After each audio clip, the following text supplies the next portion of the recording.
In this video, we're going to be returning to a topic that we've seen in the last couple of lectures, namely the desire amongst the private sector to save, but we're going to be bringing in what we've learned about fiscal policy to better understand how modern economies work. So to review the lecture previous to this one, in the basic Keynesian model, Keynes's arguments themselves, in fact, held that in the absence of government or a foreign sector, increasing the marginal propensity to save and increased desire amongst households to save will not, in fact, increase total savings in the economy. It will instead only decrease output, income, and employment.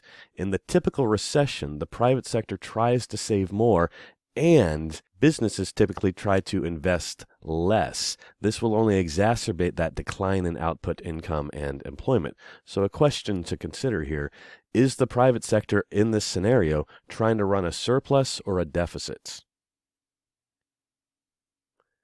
If you recall, a private surplus occurs when savings exceeds investment. If, hypothetically, initially savings equaled intended investment, then the fear and business pessimism that normally comes with a recession means the private sector is trying to run a surplus. But without any other sector, without a government sector or a foreign sector to balance that surplus with the deficit, then savings must equal intended investments. Leakages always must come out equal to injections. So households are trying to save more, but that only leads to lower sales for businesses, which means businesses lay workers off, which means workers have less income, which means households have less money to save in the first place. Realistically, again, businesses are probably lowering their sales forecasts, which means they're probably going to be investing less, which is only going to make this whole process of less spending, lower sales, leading to layoffs, leading to less income, and ultimately leading to less savings, worse. So how might the story change if we included the public sector, that is, the government balance, in this scenario?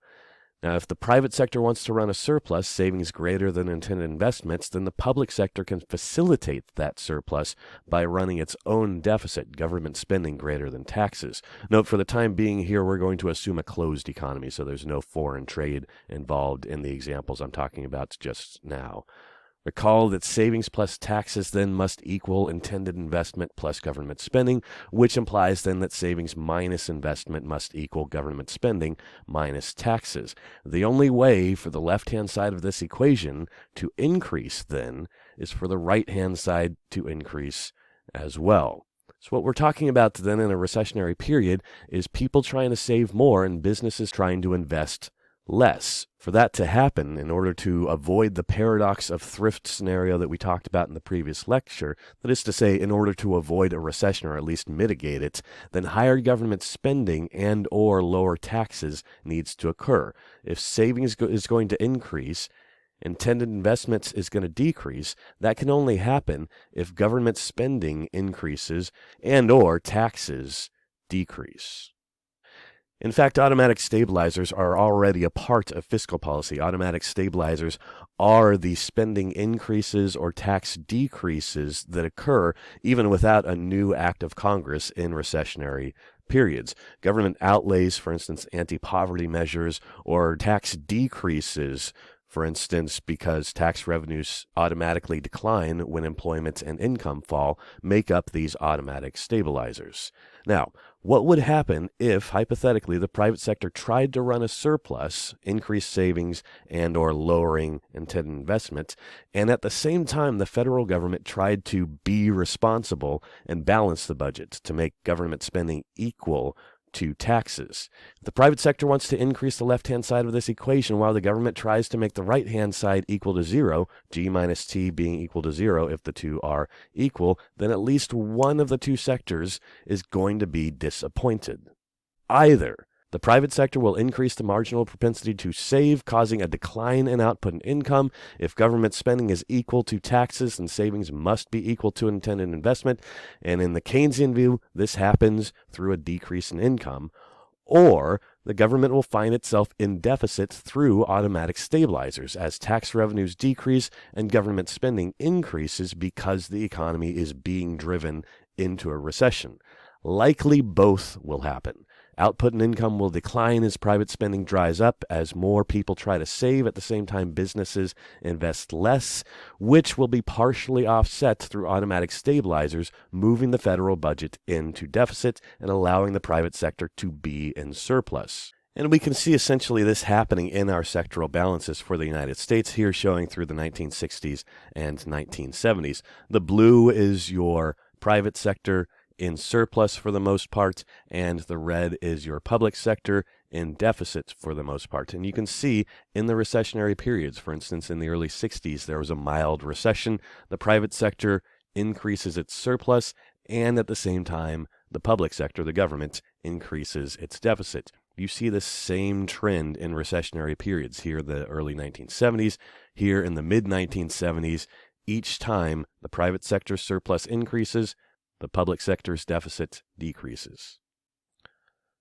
So to take a more international look at things, we can apply the same framework to understand why different countries fared differently during and after the Great Recession. That recession hit the U.S. as well as Europe and many other places around the world pretty hard, but not all European countries fared the same. And one important reason for how different countries fared is a stipulation in the European Union that places restrictions on member states' fiscal policy. To kind of sum up that restriction, it essentially requires that each individual country in Europe balance its budgets or come close to balancing its budget. You can think of this as G and T have to be pretty close to be in accord with the agreements of being part of the European Union. So let's look at how that's led to different outcomes for different countries in the EU. Because of that provision, a member country in the EU cannot run public deficits to offset the private surpluses that normally accompany recessions.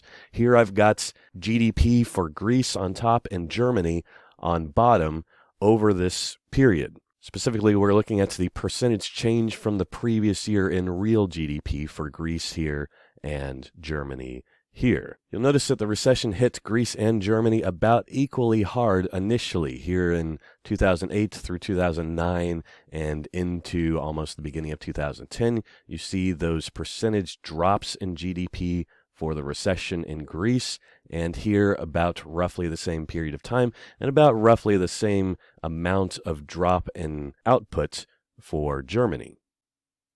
But you'll also notice that Germany recovered fairly rapidly and had fairly high rates of growth for years thereafter, whereas the same could not be said of Greece. Greece essentially maintained a recession for years afterwards. One important reason for this is that third sector that we've brought into our model now, the foreign sector.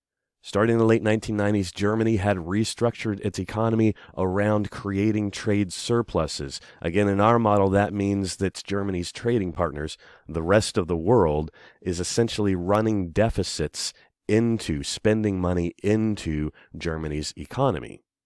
This allowed Germany to mitigate the private sector surpluses that accompanied that recession through foreign sector deficits rather than through government or public sector deficits. The opposite was true with Greece, which typically runs trade deficits, which is to say Greece usually has a foreign sector surplus. More money is being sucked out of the Greek economy through its imports than is being injected back in through Greece's exports. No wonder then that the austerity policies that the EU imposed on Greece led to massive social unrest. The EU essentially expected the impossible. It expected both the private and foreign sectors to run surpluses, while the public sector did not run a deficit.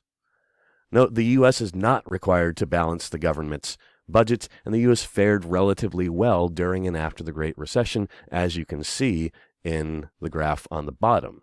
This is despite trade deficits, the reason being that the U.S. was able to run relatively large government sector deficits. So one of the things I want you to take away from this particular model is that in a recessionary period, you're going to see the private sector try at least to run surpluses.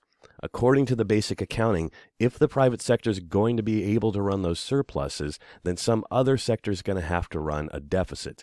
If no other sector can or will run a deficit, then we're going to be back in that classic paradox of thrift paradigm, wherein private sectors trying to run surpluses, saving more, investing less, only causes less output and causes a deeper and more prolonged recession. So there are options with regard to which of the other two sectors, the foreign sector or the public sector, would run that deficit. Countries like Germany have relied especially on foreign sector deficits to balance out the private sector surpluses. Other countries like the U.S. have relied more on public sector deficits. One thing I do want to note, though, about choosing the foreign sector deficits option, what we usually refer to as a trade surplus, about choosing that option is it actually possible for every country in the world to run a trade surplus, what we've been calling a foreign sector deficits? If you think about that question for a minute, it should become clear that no, it's not possible for every country in the world to run a trade surplus, because a trade surplus means you're importing less than you're exporting. But every dollar of imports is somebody else's exports, and every dollar of exports is somebody else's imports. If my country is running a trade surplus, it's exporting more than it's importing, then by definition, some other country in the world has to be running a trade deficit, importing more than it's exporting, because again, my exports are another country's imports and vice versa. They're two sides of the same coin. So while it may work for Germany to prop up its own private sector surpluses with a foreign sector deficit, again, what we would normally call a trade surplus, it would not be possible for every country in Europe, or at the very least every country in the world, to do the same.